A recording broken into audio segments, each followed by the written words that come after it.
একটা শান্ত সবুজ পুকুরে সুখে শান্তিতে থাকত অনেক ব্যাঙ।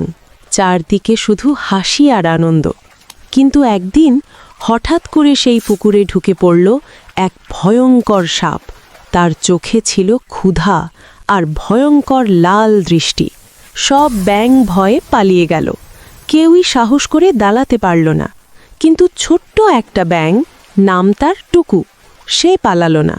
সাপটা ধীরে ধীরে তার দিকে এগিয়ে এসে বলল, আজ তোকে খেয়েই আমার ক্ষুধা মেটাবো। তবুও টুকু ভয় পেল না। সে নিজের মনে বলল, আমি ছোট হতে পারি, কিন্তু দুর্বল নই। সাপটা হঠাৎ আক্রমণ করল, কিন্তু টুকু দ্রুত লাফ দিয়ে বাঁচতে লাগল। একবার, দুইবার, বারবার। তারপর হঠাৎ টুকুর মাথায় এলো একটা বুদ্ধি। সে ধীরে ধীরে সাপটাকে পুকুরের গভীর কাদার দিকে নিয়ে যেতে লাগল। সাপটা বুঝতেই পারল না, আর ঠিক তখনই সে কাদায় আটকে গেল। যতই চেষ্টা করুক, বের হতে পারল না। শেষে ক্লান্ত হয়ে হাল ছেড়ে দিল সেই ভয়ঙ্কর সাপ। আর ছোট্ট টুকু জিতে গেল।